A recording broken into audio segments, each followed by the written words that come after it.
Hi everyone, welcome to Off the Podium. I have Aaron Larget-Caplan from Boston, right? I am living in Boston, Okay. yes. But that last name, as we talked about briefly, is French. Yeah, my wife's name is Larget, and I am Kaplan, and she took my name, and then after a while, I got sick of introducing her as, Catherine Larget-Caplan, and I'm Aaron Kaplan. It just felt so stupid Yeah. that I said, if she's willing to take my name, I can take hers. Wow. So, hence, if she's willing to take my name, Yeah. and then I can take hers. Yeah, that's awesome. So, yeah, Larget-Caplan, that's it. One thing I must say I'm upset with you about is the fact that you came all the way to the Pacific Northwest and we were going to do this in person and we didn't do it in person. Well, I was in the Pacific Northwest for such a short period of time. Yeah, I was on tour. Let's see, I started out at the Astoria Music Festival doing a song recital, and I was there for 3 days. I mean, you could have come and visited. And then we drove up to Snohomish, just north of you, I think, in Seattle, right? Yeah. And then I played a concert up there with another guitarist, and we stayed overnight. That was it, and left. I mean, we were there less than 24 hours, so it did make it a little difficult to be personable and actually socialize with people. Yeah. It's tough. I am sorry. It's tough, I know. And one thing that's fascinating about your career is that you tour extensively. You do a lot of tours. And I hear musicians complain all the time about not finding gigs and not doing this. Of course, you have to be great and you have to be a very good musician. But what else does it take to get to your level? My level. Well, for younger listeners, because I know there are any artist you take, there are people who are way above and they do way more than you might do, and there are people that do less. So for young listeners, for students, what advice maybe would you give them? Well, I think it's an interesting life. Especially in what we call classical music. I'm a classical guitarist. I have some ability to cross over into kind of a world music element because lots of my repertoire has folk elements in it.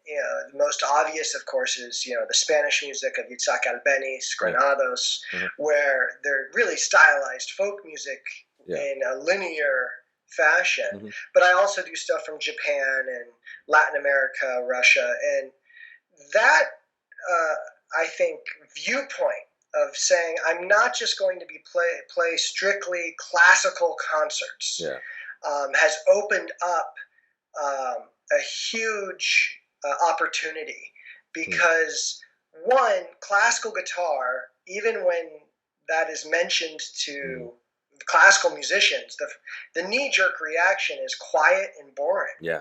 And so trying to find ways that, one, my most important thing as an artist is never be boring. Yeah. I refuse to follow that line, and we can get into that later. Yeah. But two, it also allows me to reach in and play with other people. As a guitarist, if I were a bassoon player, it would be probably much more difficult because how do you tour as a bassoonist? And as a guitarist, I don't need to have a piano accompaniment. I don't even need a piano. So if I were a vocalist, unless I'm doing a cappella or quartet type stuff, it's just really a different animal.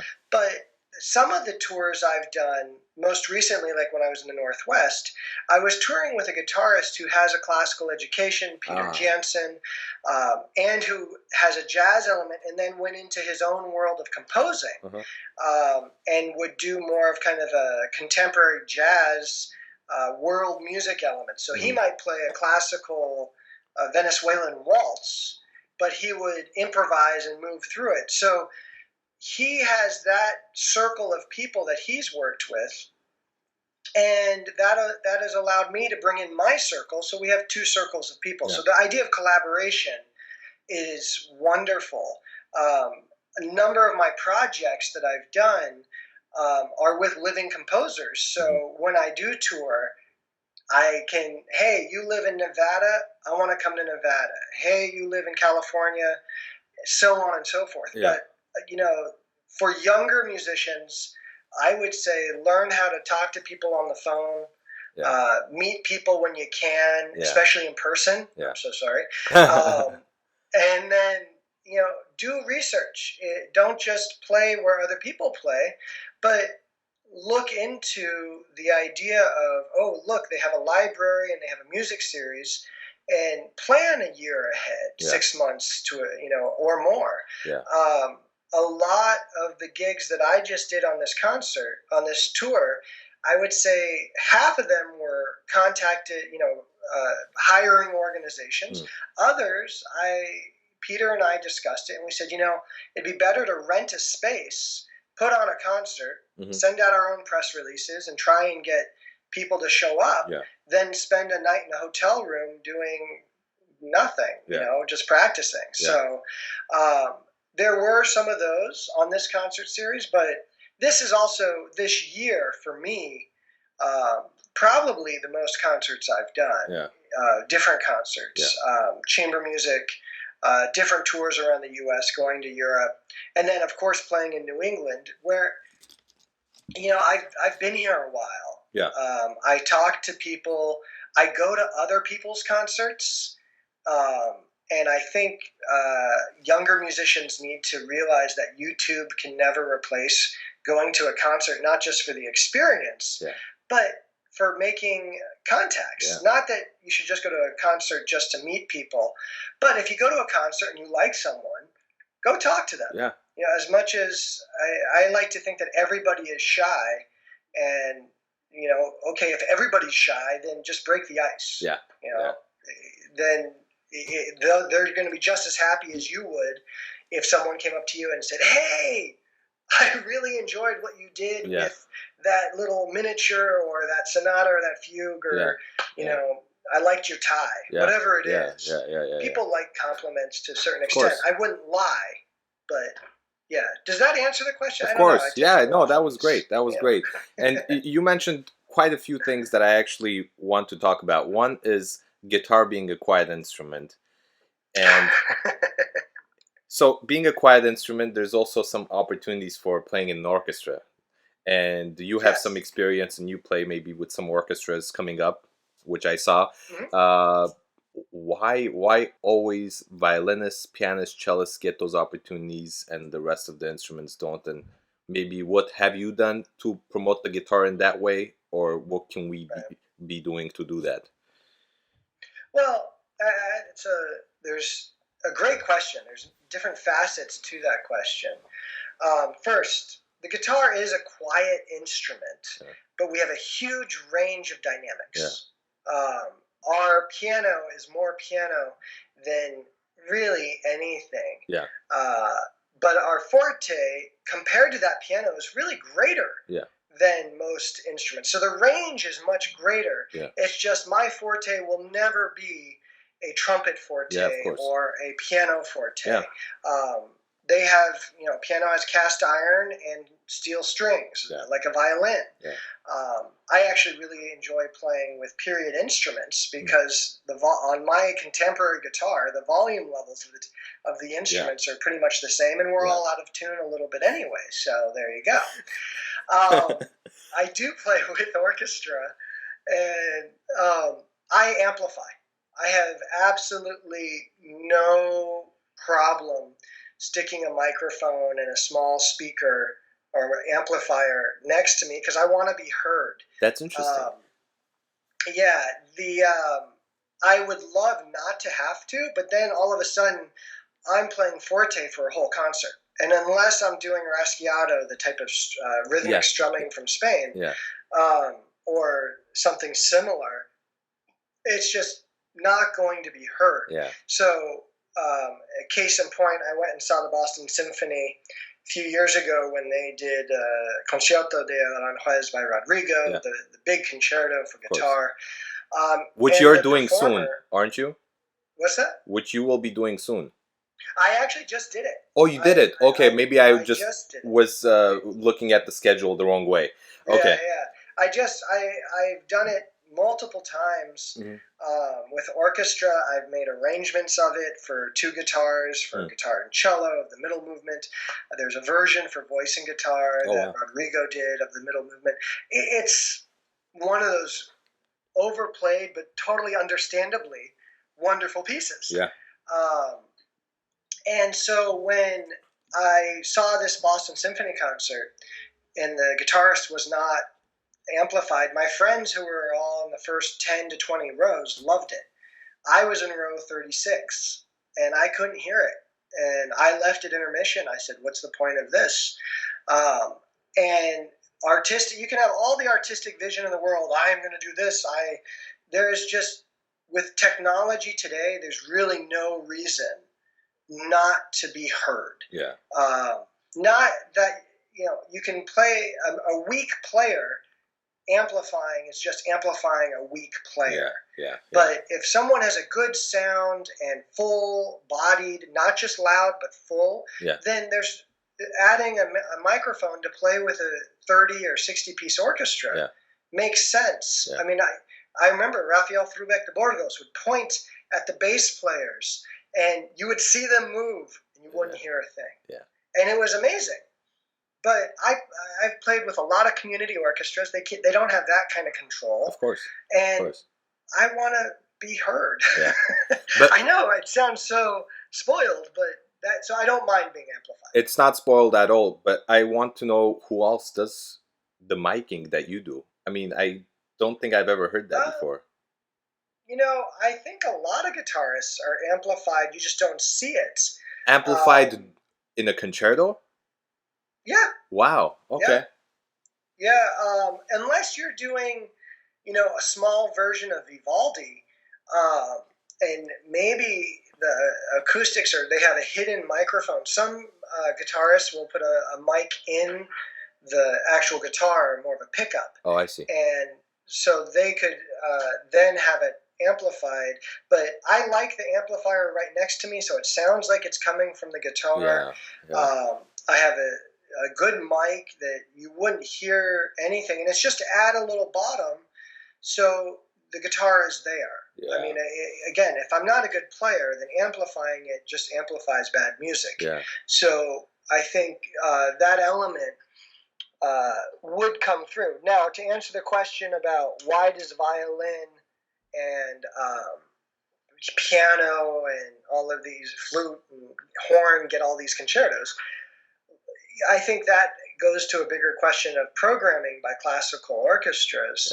Yeah. Beethoven wrote really good concerti. Yeah. Chopin, you can't compare that. Yeah. I mean, I love the Rodrigo concerto, but you can only play it so much. Yeah. There are other really good guitar concertos. Villalobos wrote a beautiful one. I love Ponce's. There's a great one that has yet to get the U.S. premiere I think it's been premiered in California, but so West Coast only. But Maurice Ohana wrote a beautiful concerto, but he's an unknown name. Yeah. And so this gets into that whole idea of orchestras trying to program something that is unknown to people and trying to figure out how to sell that. Yeah. Which, this is what all classical musicians need to learn to a certain extent, is if you just say Beethoven, that doesn't mean people are going to show up. Some people might. True. But if, as a guitarist, if I'm playing the same music that every other guitarist plays, Villalobos, Latin American, and a Bach piece, my name isn't big enough to sell anything in that sense. So I have to figure out how I can play both popular pieces that are in the guitar repertoire a bit, as well as pieces that reach beyond it, and figure out how to program it. And every venue that hires me, they like the fact that I have figured out ways to reach people that aren't normally reached. How to, in essence, I hate saying the business element, but there is this business and artistic balance that we have to pay attention to. Yeah. I'm self-employed. Yeah. I have to do it. Yeah. Figuring out how to balance those two. I don't want to be the Yanni of the guitar, but I also don't want to be not playing guitar because I can't afford to buy new strings. There is this balance, and I'm not a competition guy. That just never resonated with me. So I've had to figure out how to go about stuff. Yeah. So speaking of competitions, what are your feelings about competitions? Because I have mixed feelings about competitions. Competitions for like violins, piano, cello, again, the same instruments, they bring big success. But I have flute player friends who've won pretty well known in the flute world competitions, and that hasn't done much for them. A couple of $1,000, a few concertos with small orchestras, but not much. What are your thoughts on competitions? I think it's I think you bring up a good point, and it's similar. A Tchaikovsky competition holds a level of gravitas in the music world that no guitar competition will reach at this point. Maybe in the future, but also the prevalence of competitions. Every guitar festival pretty much has some kind of competition. Yeah. And so, so-and-so won 3 or 5 or 20 competitions. Yeah. Well, there's a point where it just kind of becomes redundant, and it's the same repertoire. Yeah. First off, I'm not a fan of competitions. I think there's a place for them as a student. Yeah.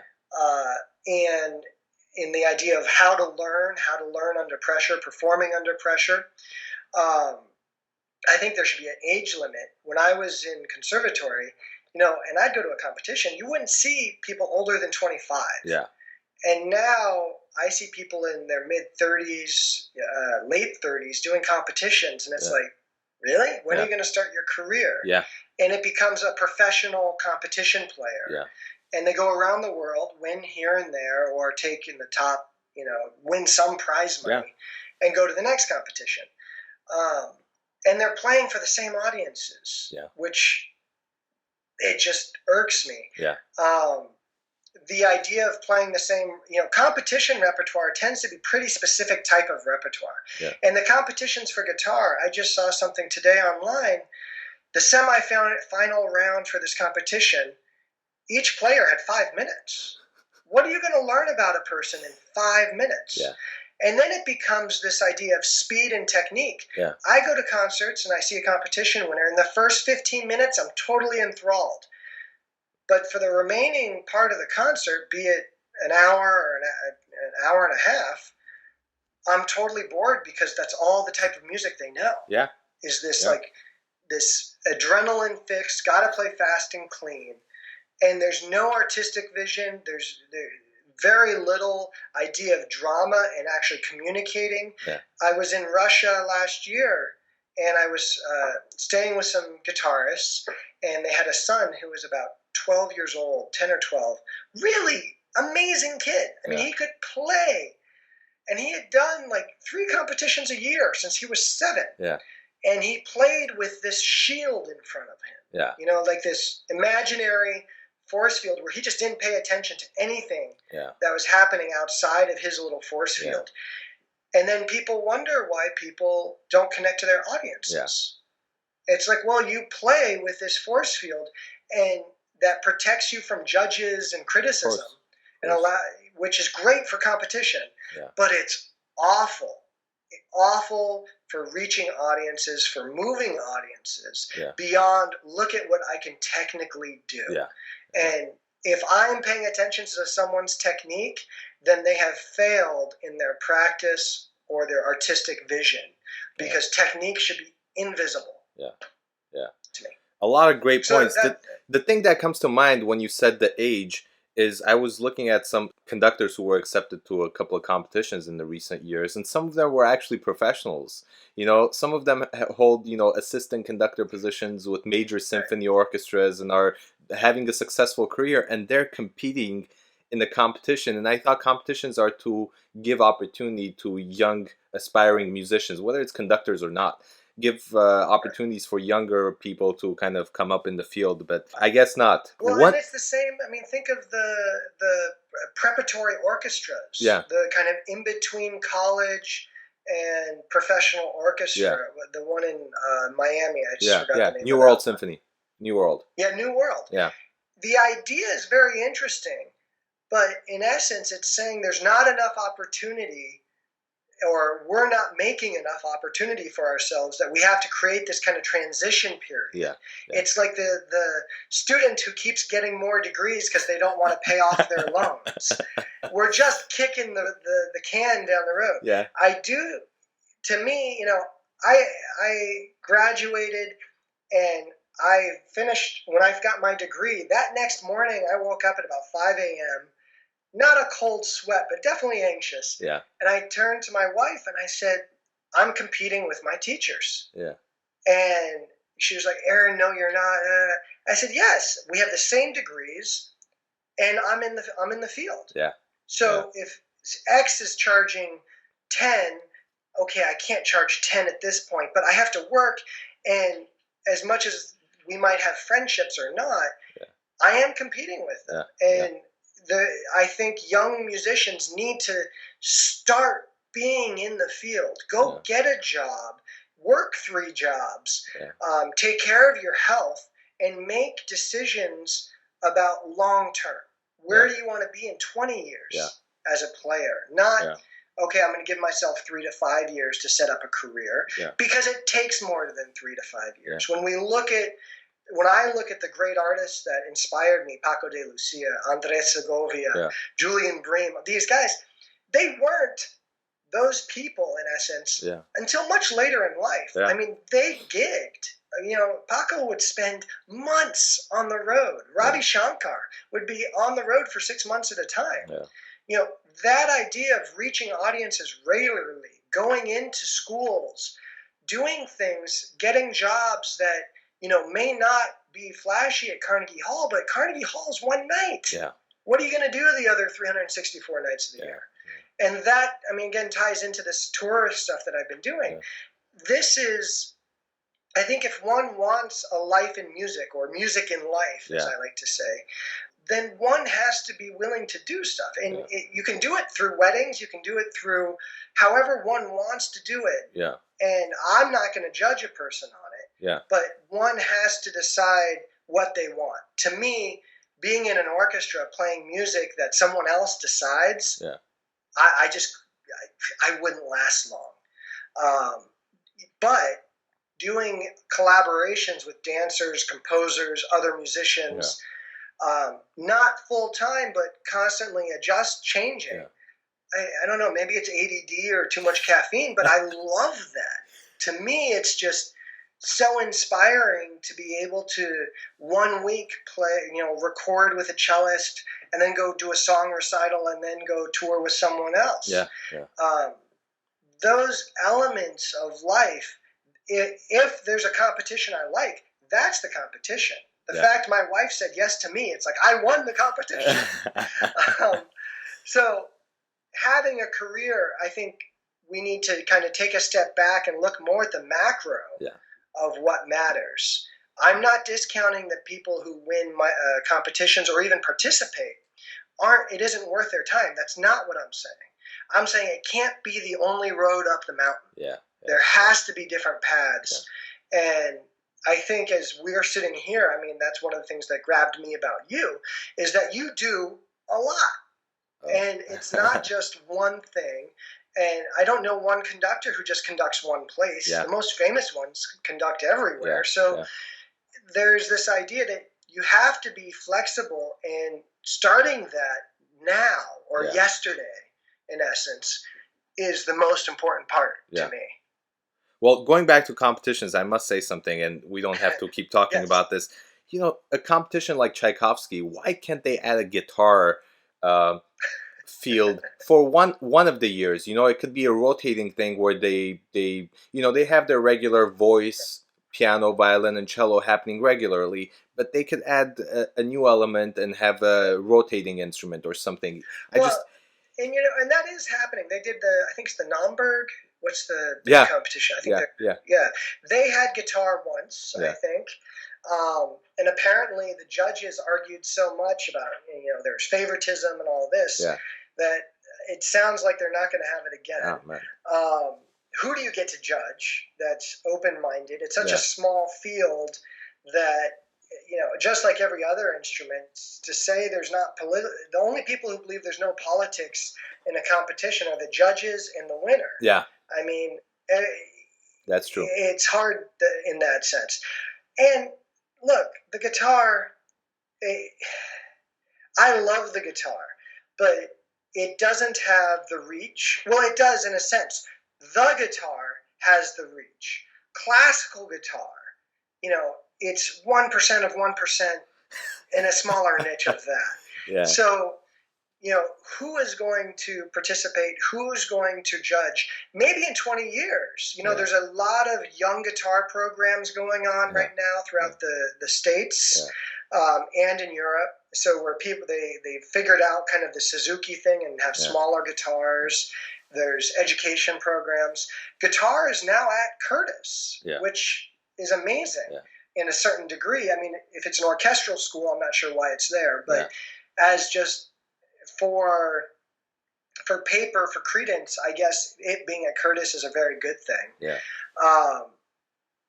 The elements that I think the guitar needs most is active performers who are going out there and pushing that edge and not just doing Segovia repertoire. I love Segovia, but Segovia wasn't playing repertoire that was 100 years old all the time or 70 years old.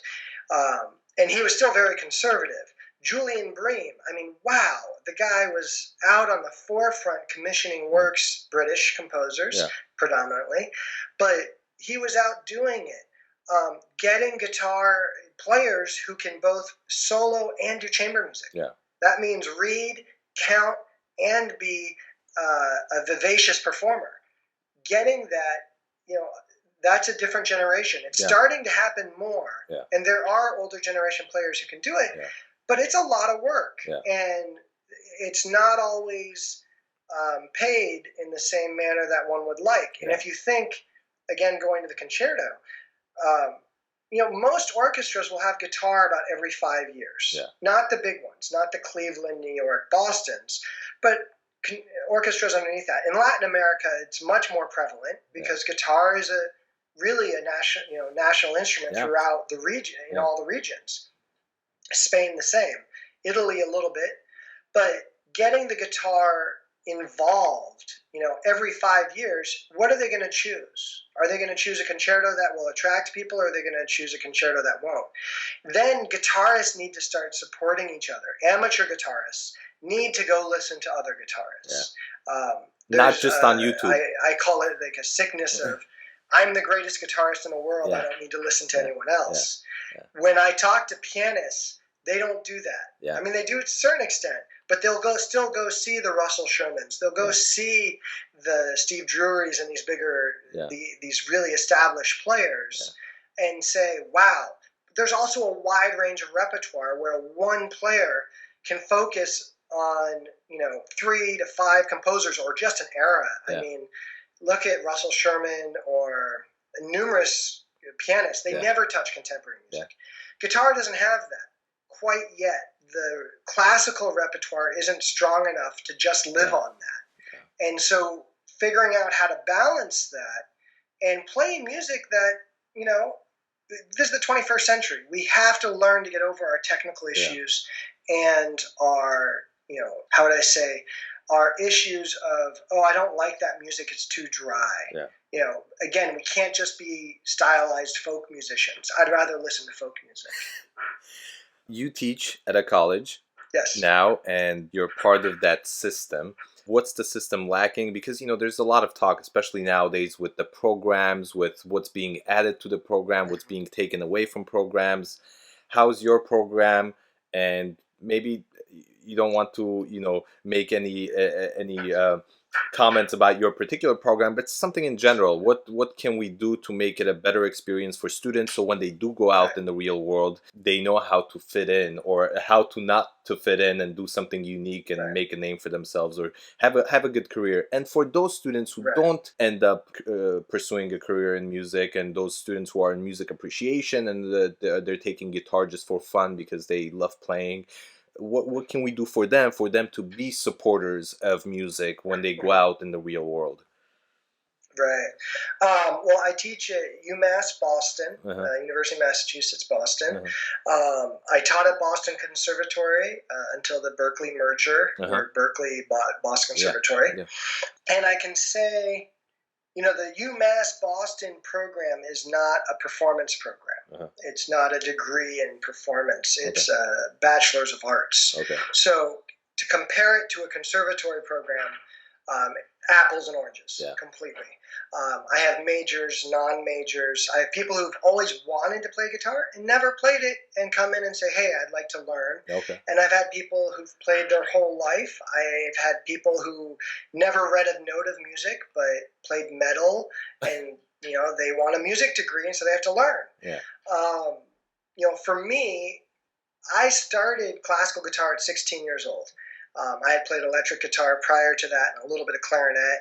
And so my reading skills were way down. And so when I went to conservatory, I had a bunch of work to do for me. At the university, I think general programs, we need to change the language a little bit. When someone says I went and studied with so-and-so for 4 years, it's not 4 years. It's 2 10 to 13-week semesters, depending how many lessons one has. That's 1 hour per week, 10 lessons, 9 to 13. I think I had 9 at conservatory, a couple of semesters when my teacher was touring. And if you figure that out, that's at most half the year, 26 weeks. So when one goes to a conservatory and gets a degree and says, I studied with so-and-so for 4 years, hire me, that doesn't actually mean 4 years. After conservatory, I went and found a Russian pedagogue, Dmitry Goryachev, who had moved to Boston, and I knew his son. And I went and studied with him for 7 years, and I was at his house twice a week, 3 to 6 hours a week. And I say twice a week because I was there every week unless I was touring or he was traveling. And that included Christmas. It included everything. It was true apprenticeship. Now that could be expensive, that not everyone can do that, and not every teacher is willing to do that. But the idea that one is studying and getting a degree, and then here's my piece of paper, I'm good. See, we're basing music on these pieces of paper and not on our own personal ability to discern what is good, what is bad. What is, especially with YouTube, everyone is Dunkin' Donuts quality out there, But I don't want to drink Dunkin' Donuts on a regular basis. I don't want to drink it at all.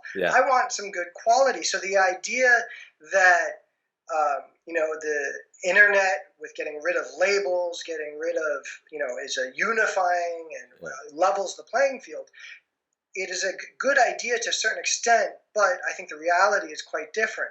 So conservatories or music programs, figuring out ways that they can open the door.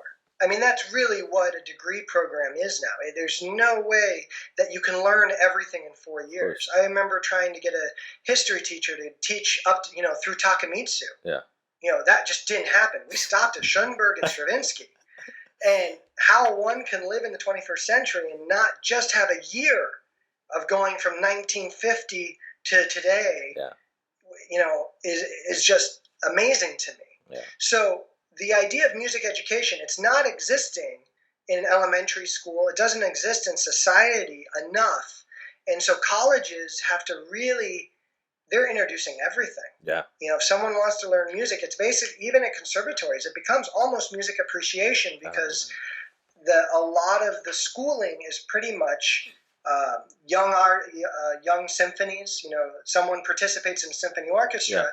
Maybe they get theory, but are they really getting introduced to the elements of music, the art world, the essays, the what's happening politically in the music world? Yeah. Why is so and so writing this? Yeah. What is eroica? What is the idea of humanism, and who are the people who were against and for? I mean, those elements aren't taught in high school. Those elements are taught in college. And sometimes not even in college, though.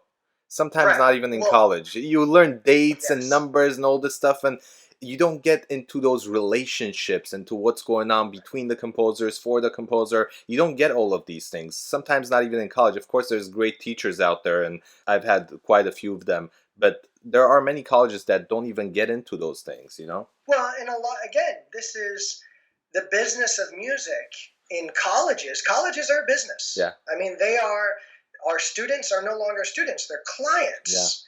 Yeah. And when a school is charging $50,000 to $70,000 a year, and that student wants an A, okay, we'll give them an A. Yeah. Good, there you go. Here's your degree. Go on. You're not our responsibility. Yeah. And it's become so much about, okay, you have to just perform. Go out there, perform. You'll make a career for yourself. Yeah. But being able to relate to people who aren't musicians, being able to say, oh, you want me to connect a music program to the courses of dinner you're eating tonight? Sure, I can do that. Or you want me to talk about French influence for your French society? Here's 10 composers not from France, and here's how they're connected. Yeah. These elements, they're there for the taking. Yeah. And it's us who need to figure out how we have to offer it. When I meet another musician, composer, usually string players or other instrumentalists, I can rattle off pieces that instrumentalist, wind, strings, piano, that we could collaborate on. Yeah. Because as a guitarist, I have no expectation that anyone knows my repertoire. Yeah. So it's up to me to do that. When I go into schools and give young audience programs, I have to do the same thing. I don't play children's music. I might commission lullabies from people, but I don't consider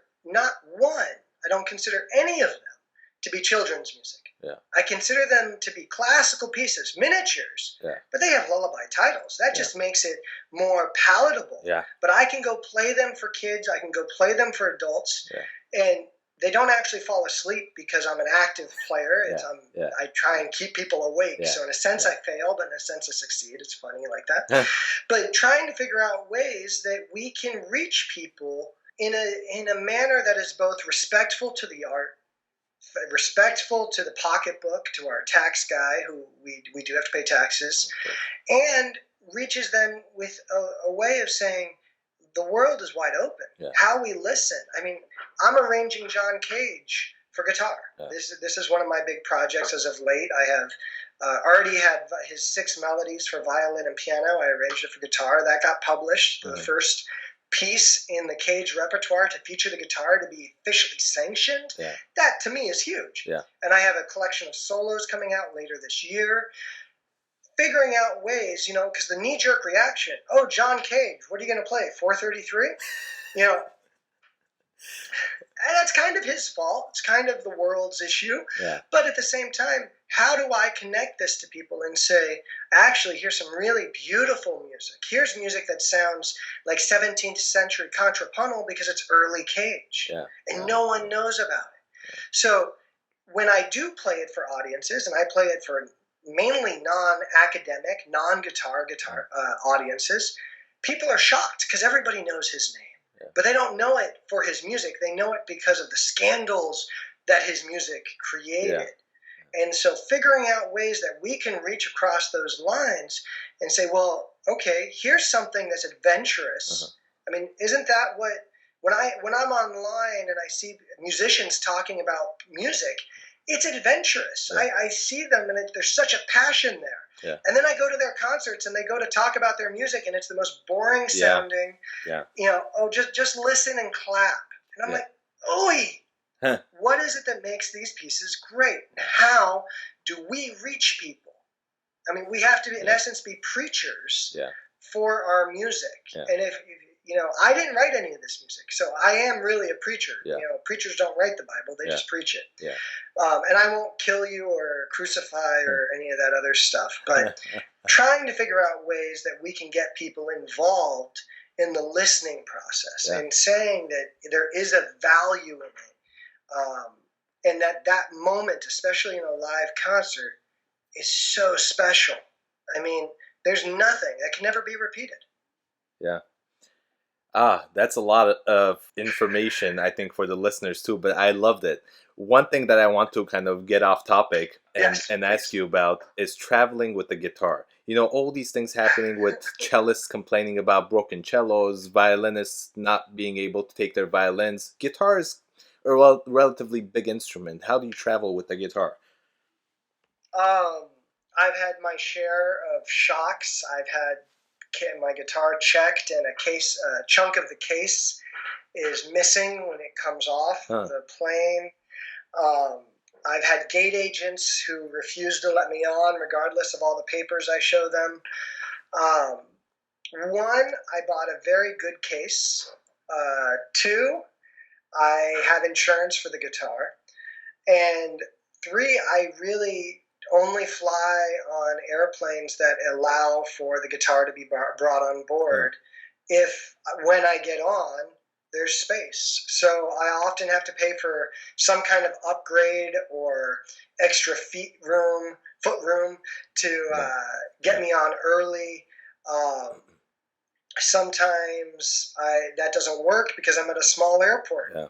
And so I try and gate check it, which means that I take it to the gate so it doesn't go through all the turns, the conveyor belts. Yeah.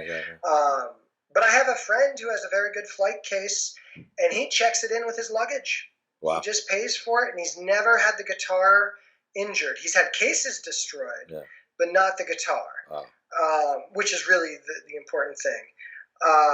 But I can tell you it's the most stressful part of any tour is getting on the plane. I've tweeted, I'll live tweet my interactions with gate agents, and 9 out of 10 times it turns out okay because the airline contacts the gate and says, let this guy on the plane. So, but it's really being prepared. I would never fly with an inadequate case. And, in the big picture, if that plane goes down, it doesn't matter how good your case is anyway. I try not to stress out about it. Yeah. But I don't have a 400-year-old violin. Yeah. And I probably wouldn't get on a plane if I knew I was allowed and they were being very, very bad. Yeah. The worst to me is the security at the airport when I've had to check it. I'll walk into the luggage after going through passport, identification and all this, and I often find instruments sitting alone in the luggage area, and anyone could walk off with them. That, to me, is inexcusable by the airlines and the airport. And then the cold. Japan Airlines, different Japanese airlines, they actually put the instrument in a box that is temperature controlled. Wow. Because the extreme cold can really damage your instrument. Going from cold to hot, if you're flying somewhere hot, or hot to cold, it's just really bad. So figuring out ways to go about it. But if I could, when I flew EasyJet in Europe this summer, I bought a seat for it. But it was 45 euros to go from Italy to London. Yeah. I mean, you can't fly Boston to New York for $45. So,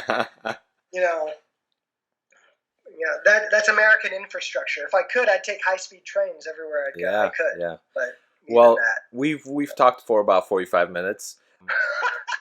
I've talked for 45 minutes. It's great, and there's so many things that I want to ask you about. But on a lighter note, what does Aaron do for fun? Oh, for fun. That doesn't include the guitar or music. This is tough. Yeah. I love espresso. I love searching out good coffee or making my own. It sounds so bad, but I really enjoy long walks on the beach. Sunsets. Quiet. I really enjoy the quiet. I will often just put earplugs in or sit somewhere in nature where it's just listening to nature and getting away from highways. But I do yoga with my wife, and also enjoy a good kung fu flick. I'm learning French, and fun. Oh, and I cook sometimes too when I'm at home. So I've seen some pictures. I've seen some pictures of your foods online. You're so active online. I love it. You're active on Facebook. You're active on Twitter, and it's great to see that. That's because I'm a monk. No, I've met some wonderful people online. As much as people poo-poo it, a lot of composers who've written me music, I've met them online, and then I meet them in person. Yeah, and I enjoy going to concerts. I enjoy spreading the word about other people who are doing wonderful things, wonderful, exciting things. And to me, so if you're successful, more people are going to want to hear great music. So I better be successful in my playing. And this is how we, what is it? It raises all boats. A high tide raises all boats. So let's play great music. And I can't play everywhere every night of the week. So what's the point of really competing? So I guess that's to bring this back to competitions. There is no competition. There's a point where one has to stop competing and just play great music. And if we can't support each other as musicians, we don't have to like each other, but if we can't support each other as musicians, then I think we're really missing the point of why music is there in this greater universe of unity and the sounds and where they come from. You don't have to believe in God, you don't have to be spiritual, but man, when I feel the note and it's just right and the audience feels it with me, I know it. Maybe it's electricity, maybe it's rasa, maybe it's duende, I don't know. But I feel it, and it's better than any drug, any alcohol, any food I've ever had. And I want it, and I will continue to work for that every moment I can. Aaron, I don't think we could end on a better note. This was perfect, and thank you so much for joining me. When I come back to Seattle, we're having coffee, okay? We definitely are having coffee, and I hope to see you either in Seattle or Boston or somewhere in between. And for sure.